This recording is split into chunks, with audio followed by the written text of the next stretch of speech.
Chair recognizes Mr. Murphy of Weymouth.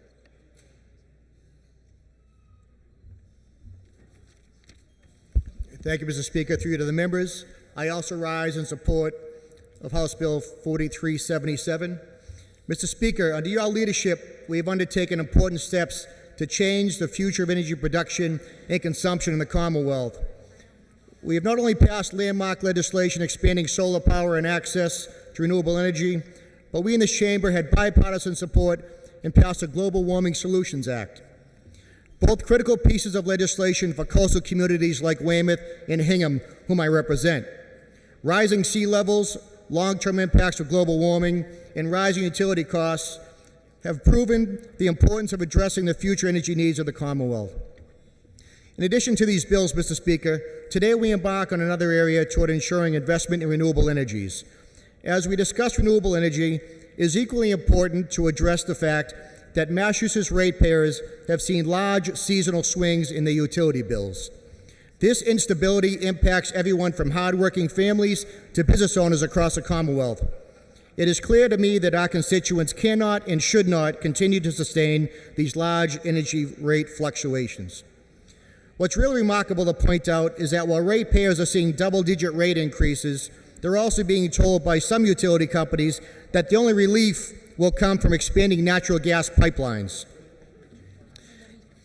And while we discuss important new energy resources today, I'd like to also point out to the study recently released by Attorney General Maura Healey, which concluded that there are other ways to address the regional energy needs without building costly natural gas facilities, and that's exactly what we're doing here today. You, my colleagues in this chamber, know all too well that there are proposals throughout the Commonwealth to build new natural gas pipelines and compressor stations throughout our cities, our towns, and our neighborhoods, despite the valid objections of residents and elected officials. In my humble opinion, our communities throughout the Commonwealth are being strong-armed by utility companies who claim federal law is on their side. We on the South Shore are witnessing the results of this broken process firsthand. In my community of Weymouth, Spectra Energy has proposed the construction of a natural gas compressor station along with additional pipeline. Not only is this location in an environmentally sensitive area along the Fore River, it is also in a densely populated neighborhood which houses thousands of people. Every day, people go to area businesses, churches, schools, libraries, and senior centers nearby. Directly next to the proposed site is the new $275 million Fore River Bridge, which carries 32,000 vehicles a day. The location Spectra is proposing jeopardizes significant federal and state investments being made in the area. And it also poses a significant risk to the environment, poses a significant risk to the economy, but most importantly, Mr. Speaker, poses a significant and dangerous risk to the health, safety, and residents of the area. The difference between who has to follow the rules and who doesn't is striking to me. If you or I wanted to put up a fence or a pool in our backyard, we'd face a strict process. And if we didn't follow the rules, our project would be denied. However, if you're a large utility company proposing a natural gas pipeline or a natural gas compressor station, local rules don't seem to apply. Large out-of-state utility companies seem to play by different rules, and that's wrong. In the face of all the questions, concerns, and outcry from our community, the Federal Energy Regulatory Commission has only recommended an environmental assessment. This is not an in-depth process and does not fully analyze the impact of these projects. Under FERC's own rules, a more demanding review is required to consider collective impacts of both projects in Weymouth. FERC should not be a rubber stamp for energy companies, and I want to trust that they will look at the facts here, and they won't be. At the state level, we have agencies that play a process as well. The Department of Public Utilities' own mission statement is to, quote, to ensure that utility consumers are provided with the most reliable service at the lowest possible cost, to protect the public safety from transportation and gas pipelines related accidents, and to ensure that residential ratepayers' rights are protected. Recently, the DPU approved a proposal that unfairly allows utility companies to charge customers for the construction of new pipelines. Ratepayers are being asked to pay for the same projects they object to. This simply is not right.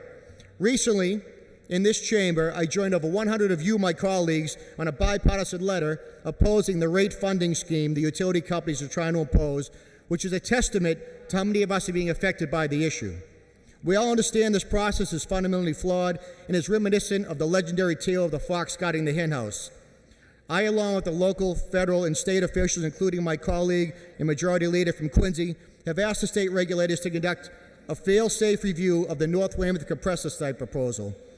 This review would ensure that we fully understand the harmful environmental impacts of the project. We are awaiting a response from the Commonwealth's environmental agencies. The dynamic needs to change. In my community of Weymouth, we face long odds in our challenges against Spectra Energy. But whether the chances of us winning are 1% or 100%, we are going to fight against the compressor station proposal as a united community. Spectra should know we will not be fooled by the process or the facts. Weymouth and the South Shore are in for a long fight, and we urge you to abandon your proposal. This is not a Weymouth issue, my colleagues here in the House. It's a state issue which many of us are going through, and I've talked to a number of you about this issue. No community should find themselves in the position that Weymouth is in, where they have to fight to preserve and protect the safety of their hometown. Mr. Speaker, I congratulate you on this important bill today. I'd like to congratulate my friends, the gentleman from Lowell, and the gentleman from Haverhill, and the gentleman from Quincy on jobs well done. Your leadership here will certainly shape the future. This legislation debate today is not about the future of our communities today.